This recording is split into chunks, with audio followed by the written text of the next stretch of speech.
Mauro de Lorena Cid, general de exército na reserva. 4 estrelas. O cargo mais alto do exército brasileiro. Olha, eu não sabia se ia acontecer algum tipo de ação de polícia contra generais 4 estrelas. A coisa que eu não imaginava é que a primeira operação policial contra o general 4 estrelas não viesse por golpismo, viesse por corrupção pequena, corrupção comezinha, tipo, sabe aquele tipo de gente que é um dinheirinho, qualquer tipo de dinheirinho, não importa que dinheirinho, vamos entender. Sim, esse aqui é o ponto de partida de sexta-feira, e como nos pontos de partida de sexta-feira, a intenção é responder a perguntas de vocês. Mas eu não quero fazer isso nesse início, porque eu vou deixar isso para depois da vinheta.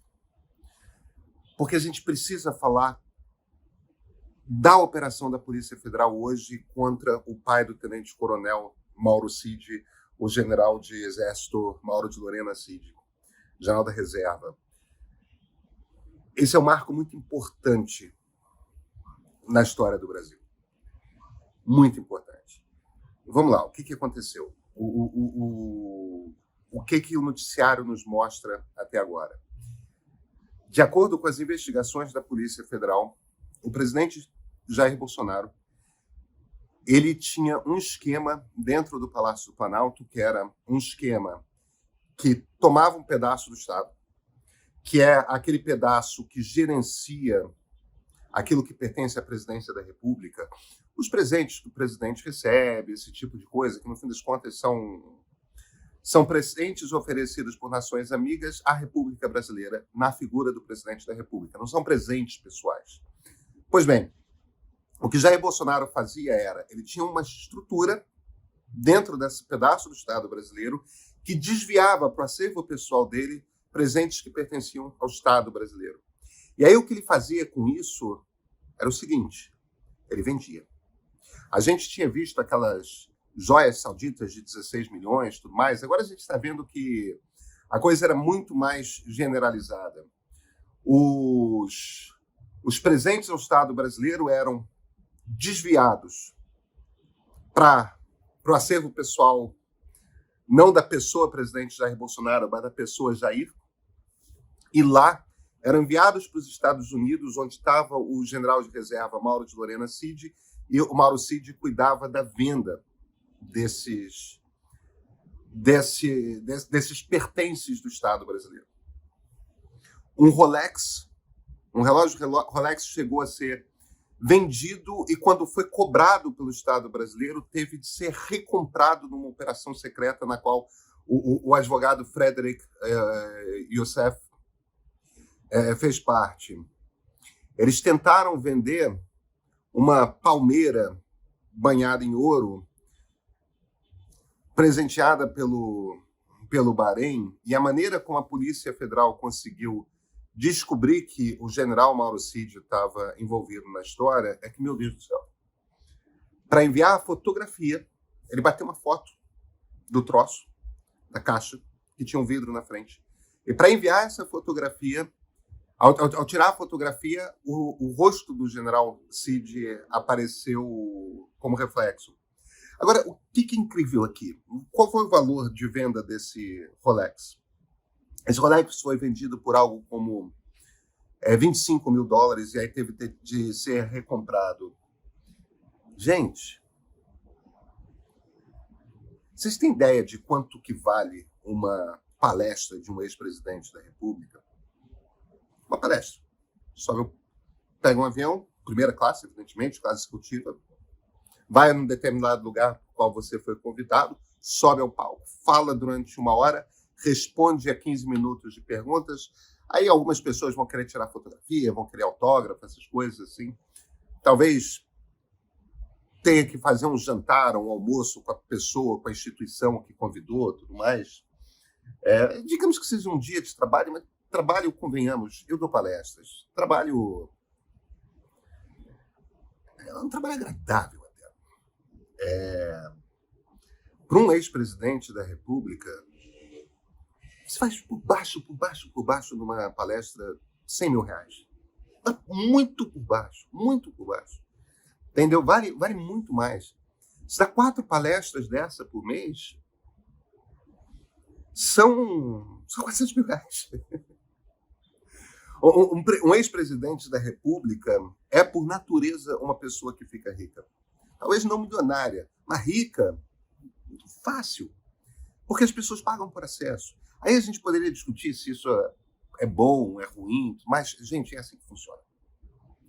E isso é assim que funciona aqui, é assim que funciona nos Estados Unidos, é assim que funciona em inúmeras democracias. Isso quer dizer o seguinte: Jair Bolsonaro, tendo saído derrotado das urnas, a hipótese dele ficar com problemas de dinheiro é zero. Ele imagina a vida muito confortável pelo resto da vida. Ele faria alguns milhões de reais por ano fácil. Aliás, sem precisar trabalhar de um pedido de Pix. Ele já não fez 17 milhões de reais. Percebe? Por que uma pessoa como essa, que vai ter muito, muito, muito conforto pelo resto da vida, se não quiser, não precisa nem trabalhar? Ele é um pouco mais digno se você trabalha, mas tudo bem. Por que diabos? Por que uma pessoa dessas é tão maluca por dinheiro que tem que ficar vendendo o Rolex por $25.000? É aquela coisa de você transformar tudo em grana.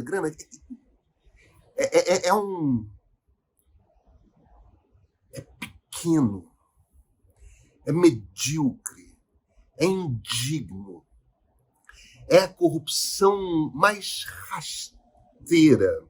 É aquela pessoa que é tão deslumbrada por dinheiro que não consegue ver uma... É inacreditável.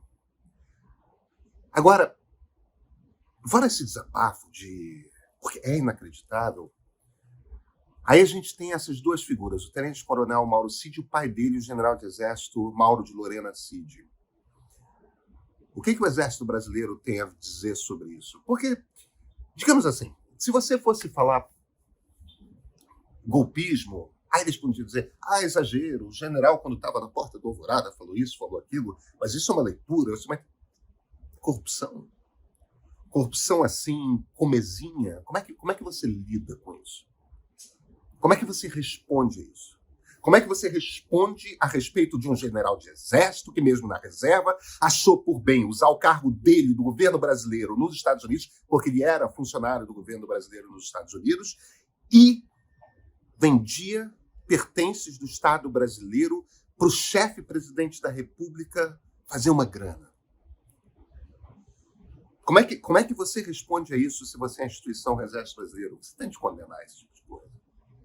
Você precisa condenar esse tipo de coisa. Gente, a reputação do Exército Brasileiro pós-Bolsonaro foi para o chão. E foi para o chão não por causa do Bolsonaro. A reputação do Exército Brasileiro está no chão por causa da ação de generais com 4 estrelas aqui. É muito importante a gente ter clareza disso. 4 estrelas aqui é por causa da ação de generais como Mauro de Lorena Cid, como Augusto Heleno, como Braga Neto. É por ação deles de ataques frequentes à democracia, e agora a gente sabe corrupção da mais mesquinha, é por conta da ação deles. Como é que se sujeita a esse tipo de papel? O Exército, como instituição, tem muito trabalho pela frente. Mas existe um aspecto aí sobre o qual a gente precisa celebrar. E esse aspecto sobre o qual a gente precisa celebrar é o seguinte. Hoje, 11 de agosto de 2023, 11 de agosto é a data em que nós lembramos dos estudantes mortos em 1923, perdão, em 1932, por conta dos conflitos que aconteciam em São Paulo naquele início de governo Vargas, as mortes que levaram, afinal, à Guerra Civil Brasileira de 1932, nesse 11 de agosto, a Polícia Federal bateu a porta para uma operação de busca e apreensão na casa de um general de exército. Isso quer dizer que é o Estado brasileiro funcionando, isso quer dizer que aquele estigma que a gente não conseguia romper, que a gente não consegue chegar para alguém muito estrelado no exército e fazer essa pessoa responder à justiça comum, isso caiu. Isso é um amadurecimento da nova república. Vai ter o processo legal, a investigação vai continuar, o general terá acesso à defesa, a toda a defesa. Agora, o alto comando do Exército vinha trabalhando pesado para tirar o tenente-coronel Mauro Cid da cadeia, alegando que era um abuso, que era exagerado, que ele poderia responder em liberdade e tudo mais. Justíssimo, o Exército pode fazer tudo. O Exército vai continuar defendendo a família Cid? Gente, o Brasil deu um passo de maturidade democrática hoje, e isso é motivo para a gente celebrar. Olha, amanhã, na edição de sábado, a gente vai falar sobre mudanças climáticas. Tem uma constatação que é necessária ser feita, que é a seguinte: a era do calor que mata começou. A gente vem falando há 20 anos sobre a questão das mudanças climáticas, do excesso de carbono na atmosfera. Os últimos 5 anos foram os 5 anos mais letais por conta de ondas de calor no mundo. Aproximadamente passamos a contabilizar mortes anuais na base de 500 mil de pessoas morrem por causa de calor. Essa é só uma das pontas do aquecimento pelo qual o globo está passando. Estou aqui, mangas de camisa em São Paulo, no meio do inverno.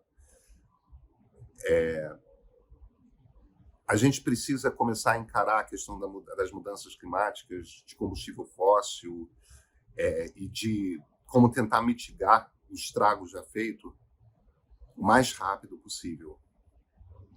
A reportagem da Flávia Tavares mergulha fundo em números, dados, explica exatamente o que dá para ser feito, mas é fundamental a gente entender que a gente precisa sair da era do combustível fóssil, a gente precisa sair o mais rápido possível. As pessoas estão morrendo e o impacto econômico vai começar a vir muito forte por causa disso. Mudamos de era. Mas isso você, que é leitor e assinante premium, vai saber a partir de amanhã na nossa edição de sábado. Eu sou Pedro Doria, editor do Meio, e esse é o ponto de partida de sexta-feira.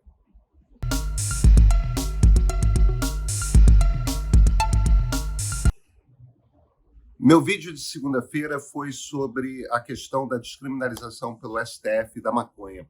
Na verdade, eu não estou bem caracterizando, não. Na verdade, o que o Supremo deve fazer é regular a diferença entre consumidor e traficante perante a lei. Ou seja, a partir de um determinado peso, traficante, abaixo disso, tem de ser tratado pela polícia e pela justiça como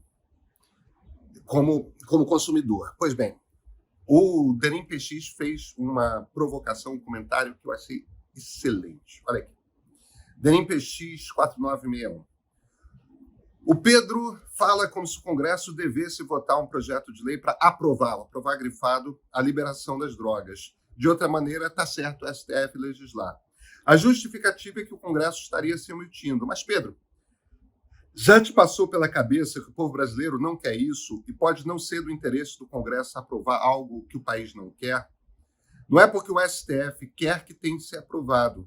Não votar algo não quer dizer que está havendo omissão. Pode ser que o país esteja satisfeito com o tratamento atual a respeito do assunto, apenas isso. Denim PX, vamos lá. Vamos quebrar um pouco a sua afirmação. Primeiro, você tem toda a razão, o Congresso Nacional não tem obrigação nenhuma de aprovar nada, nem de votar nada. O problema é o seguinte, a questão está posta na sociedade. A questão suscita um debate na sociedade. Você tem razão que temos um Congresso particularmente conservador. O que esse Congresso poderia perfeitamente fazer é restringir ainda mais o consumo. Eu acho que o Congresso deveria se posicionar, porque essa é uma questão que está em debate no mundo, está em debate na sociedade brasileira. Há uma pressão, sim, por parte da sociedade de algum tipo de decisão a respeito, e o Congresso evita o assunto, mesmo os conservadores, porque não quer entrar na briga. Porque sabe que no momento que ele se posicionar, digamos que ele decida fazer uma legislação mais rígida do que a atual, tá certo? O que é perfeitamente legítimo.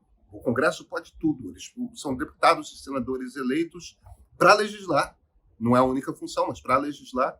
E se eles quiserem uma legislação mais rígida em relação às drogas, eles devem fazer uma legislação mais rígida a respeito das drogas. O problema é o seguinte, eles vão apanhar de forma inclemente de parte da sociedade se eles tomarem essa decisão. Então, o que eles fazem? Eles tomam a decisão de não se manifestar. Muitos dos comentários foram um pouco numa linha parecida com a sua, dizendo o seguinte, o problema é que o Supremo não pode legislar. Vamos lá.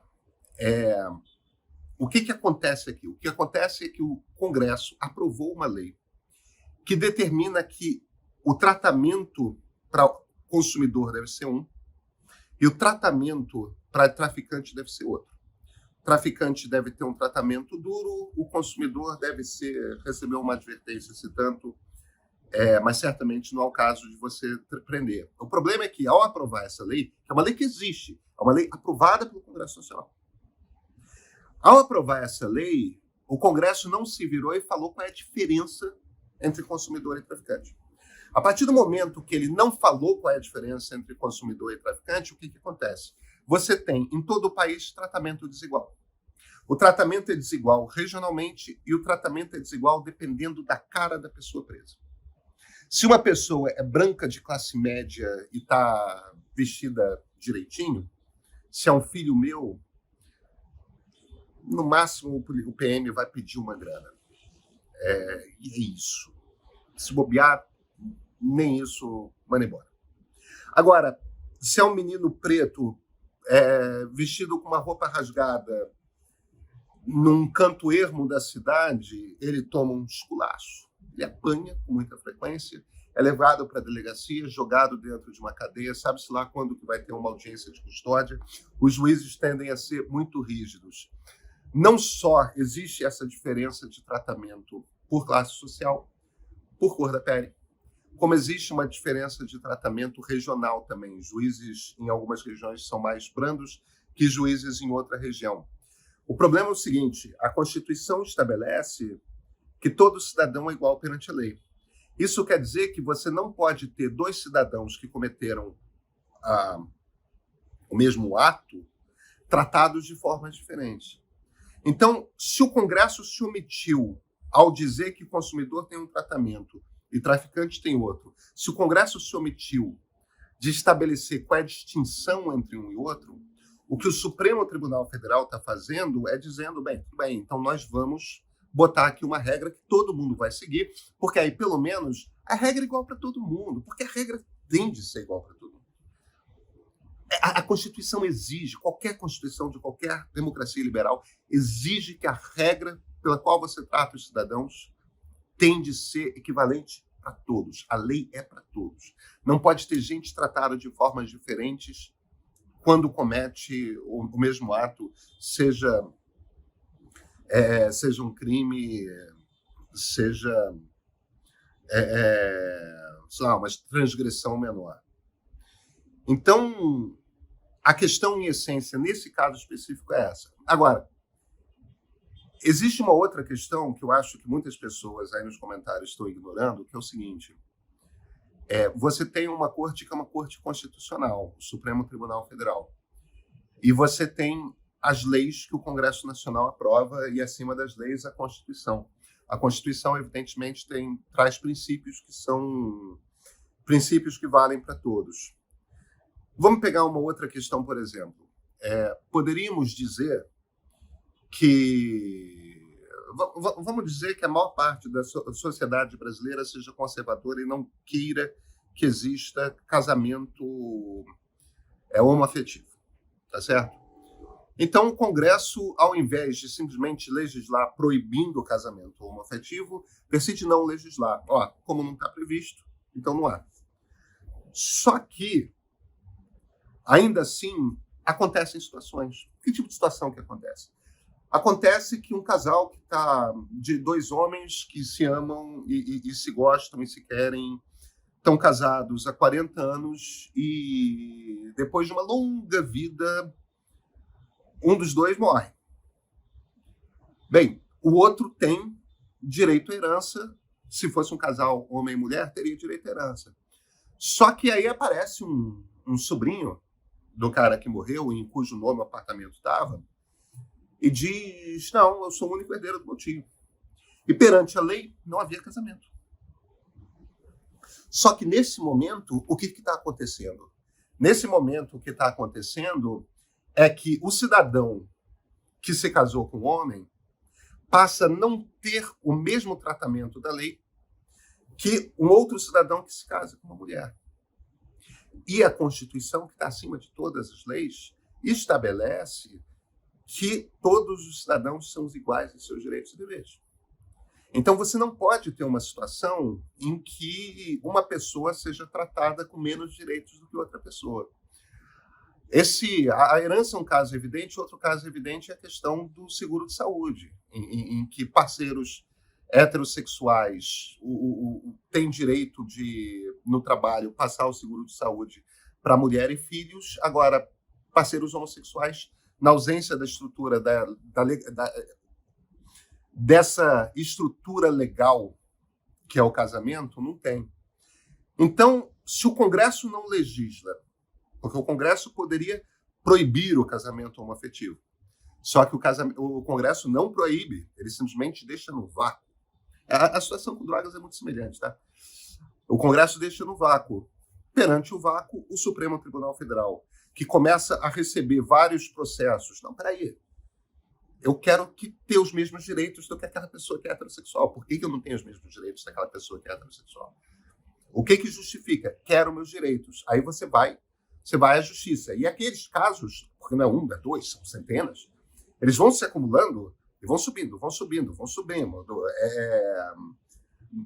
Da primeira instância para o TJ, do TJ para o STJ, do STJ para o STF. E aí tem uma hora que o STF se vê impelido a fazer uma regra geral. Não, tem que parar de ter esse tipo de caso vindo aqui, congestionando a justiça. Então vamos estabelecer uma regra geral, já que são tantos os casos. Por quê? Porque existe questão na sociedade. Porque a questão está sendo posta e está sendo posta repetidamente na sociedade. Então, o Supremo chega lá e fala, olha, por equiparação de direitos, tem que ser possível o casamento civil, a união civil, entre também de casais homoafetivos. Tem de ver, precisa ver. Porque é uma questão de equiparação de direitos, que é um dos princípios que são cláusula pétrea na Constituição.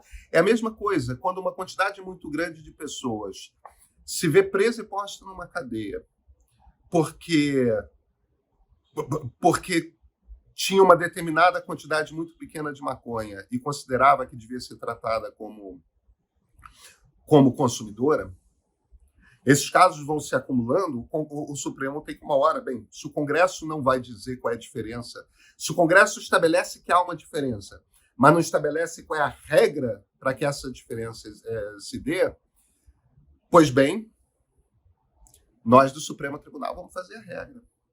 Porque você tem que ter igualdade de tratamento para todos os cidadãos.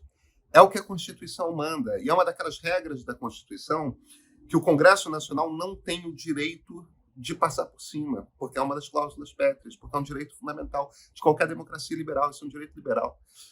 Aí a gente vai para a questão última que você trata, que é a questão, talvez a maioria da população seja contra. É uma hipótese que tem que ser testada, tá? Existem pesquisas de opinião que apontam para todos os lados, e só o fato de que existem pesquisas de opinião que apontam para todos os lados já mostra que não está claro o que a sociedade quer. Poderemos convocar um plebiscito, fazer uma pesquisa mais detalhada, tal, poderemos muitas coisas, mas o fato é que a gente não tem o dado concreto, a gente tem, evidentemente, os eleitos pelo povo. Mas aí entra uma outra questão, que é a seguinte: o que uma democracia não é, embora muitas pessoas confundam com isso, é uma ditadura da maioria. Entendeu? As minorias têm direito. E aí, independentemente do que a maioria quer, entendeu? A maioria pode ser contra grupos muito pequenos. E, no entanto, grupos muito pequenos têm seus direitos, sim. Então, se a democracia não é necessariamente o direito da minoria, tem um debate para a gente ter que independe do que a maioria quer a respeito de se uma pessoa individualmente tem o direito de botar uma substância dentro do corpo ou não. Entendeu? Se você tiver uma situação que configure que nenhuma outra pessoa que não ela mesma foi afetada, por quê? Por que eu falo muito da questão de a maconha é uma planta? Algumas pessoas aí nos comentários se viraram: heroína e ópio também vem de uma planta. Tudo bem, só que eu planto papoula em casa e não é ilegal ter papoula. E não é trivial pegar uma papoula e produzir ópio, tá? Não é trivial, não que eu tenha tentado, nunca tentei. Mas é um processo químico que tem uma certa complexidade. Maconha não é isso, não. Maconha maconha e tabaco são as únicas drogas que têm essa característica. Cara, é in natura. Tira ali a flor, tira a folha, bota para secar no sol, prende num determinado recipiente escuro durante um tempo para concentrar os químicos e pronto, você não precisou botar nada, nenhuma substância, nenhum processo químico, você não precisou de retorta, não precisou de tubo de ensaio, não precisou de nada, não precisou de nada. Entendeu? É uma planta. E, no caso da maconha em particular, é perfeitamente cabível a hipótese de você legalizar um número determinado de plantas e as pessoas que quiserem consumir maconha simplesmente plantem em casa. Planta em casa. Você não deu dinheiro para traficante, você está ali no seu canto, dentro do seu apartamento, dentro da sua casa, acende o seu baseado, tem o seu barato, fica ali e pronto. Existe uma questão fundamental, e essa é uma crença particular minha, eu sou liberal, né? De que, a não ser que exista o prejuízo de outra pessoa por conta de uma atividade que você tome, o Estado não tem nada com isso. Não importa se 70% das pessoas sejam contra você fumar sua maconha, sejam contra você beber sua cerveja, sejam contra você acender o seu cigarro, não importa. Entendeu? É o seu corpo, suas regras. Esse troço não vale só para mulheres, não. Isso vale para tudo quanto é ser humano. Essa é uma convicção pessoal minha, tá? Enfim, é claro que essa discussão não se encerra aí. Perdoem por a resposta ter sido um pouco mais longa, mas o debate é extenso, né? Meu vídeo de quarta-feira foi sobre o problema da violência policial, que é uma questão da qual a gente não consegue se livrar como sociedade. Enfim, foi evidentemente polêmico, polarizante, como sempre é. Eu pensei 3 comentários aqui que eu acho que vale a pena comentar, sobre os quais vale a pena tratar, que são um do Edu Irdel Grande. Sempre erro dos policiais, como manter a paz se o bandido usa fuzil, sniper, mirando a polícia. Mestre, visite as comunidades e fale o que viu. Tim Lopes viu e morreu. Edu, eu vou comentar isso, mas antes de tudo, você não conheceu o Tim Lopes, tá? Eu conheci. O Tim é uma das pessoas mais gentis que eu conheci ao longo da minha carreira. Então, dobra a língua. Ele é um cara que nunca repetiria esse comentário que você fez, tá? E sim, foi uma vítima do tráfico, porque o tráfico é bárbaro. Mas isso não tem rigorosamente nada a ver com a ação bárbara da polícia. São duas coisas distintas. Um que user in 5x, blá, blá, blá, blá, blá, blá. Anônimo. Sério? Não é possível que não ache nenhuma menção à invasão do Comando Vermelho que vem acontecendo há pelo menos 3 anos na Bahia. E todos que tenham interesse em realmente se informar, vale a pena estudar como opera o CV. Será que o aumento da letalidade policial não tem nenhuma relação com isso? Aumento da letalidade policial? Cara, a polícia já era muito letal com gente pobre muito antes de haver Comando Vermelho. Então, vale estudar. Enfim. Macquarie. Na Escócia, nunca vi essa turma. Faltou você contar que no Guarujá um bandido assassinou um policial. O ataque de criminosos contra os cidadãos e policiais merece alguma reprimenda da sua parte? Faltou comentar que alguns dos mortos tinham condenações, mas estavam livres. Então, por que já tinham passagem pela polícia e tinham condenações, mas estavam soltos? Não se trata de alegar racismo, mas sim de recriminar ações criminosas, sejam de pretos, sejam de brancos. Bem, a gente começa pela Constituição brasileira. Não existe pena de morte instalada no Brasil. Não existe. A pena máxima que o Código Penal estabelece é de 30 anos. De restrição de liberdade, é isso.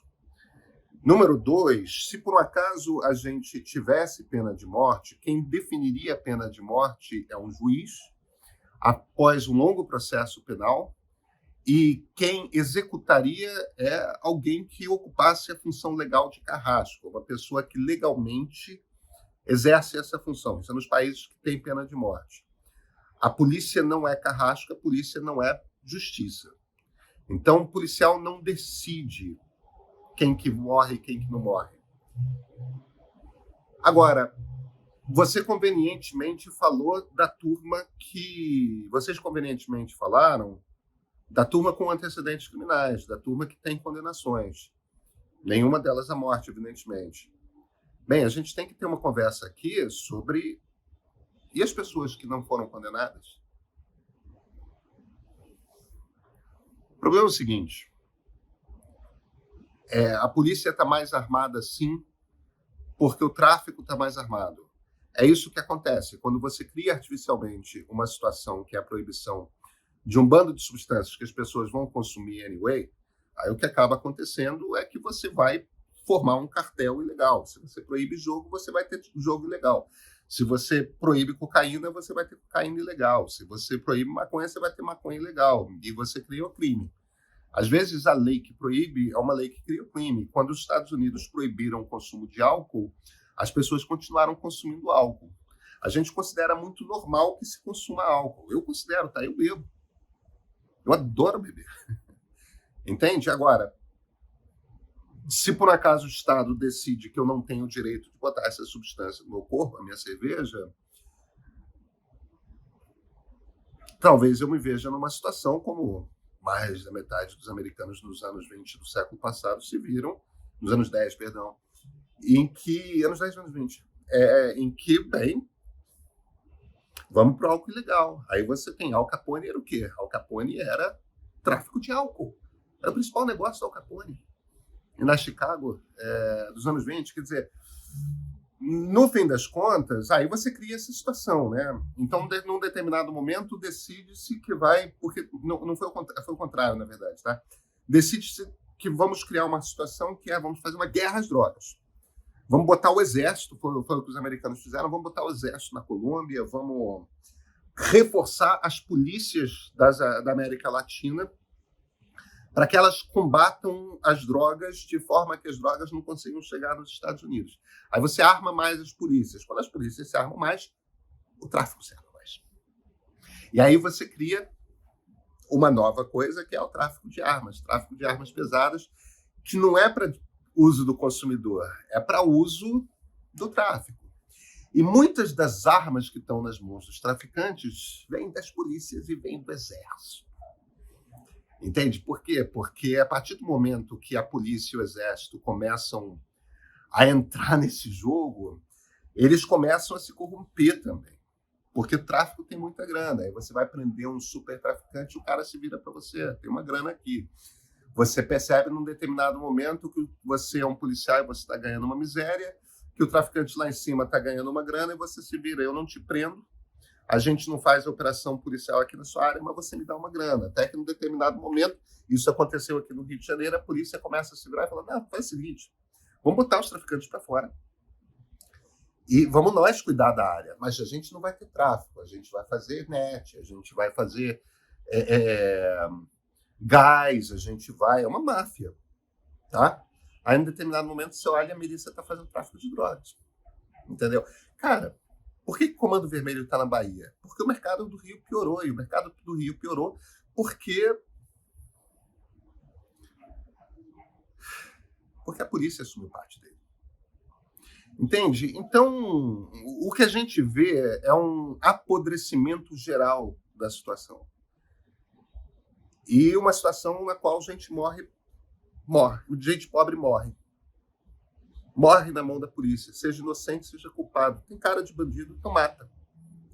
E mata a toda hora. E mata com frequência. Não é normal uma polícia que mate como a polícia brasileira mata. Não é.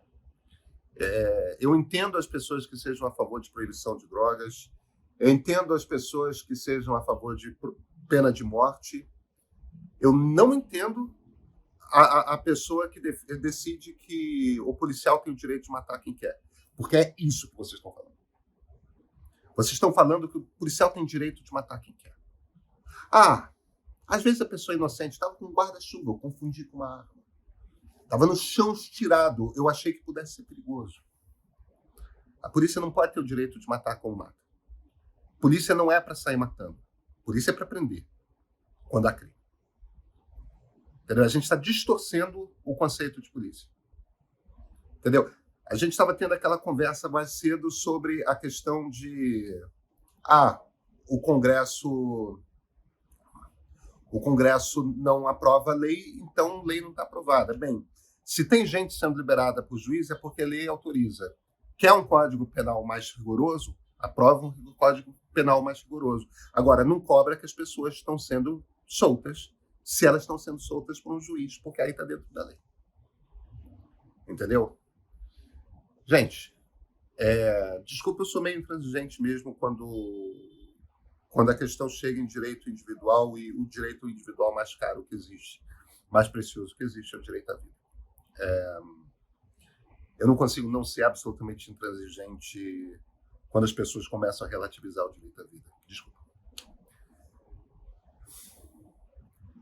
11 de agosto de 2023, segundo esse dia, é um dia de amadurecimento da democracia brasileira. Gente, até segunda.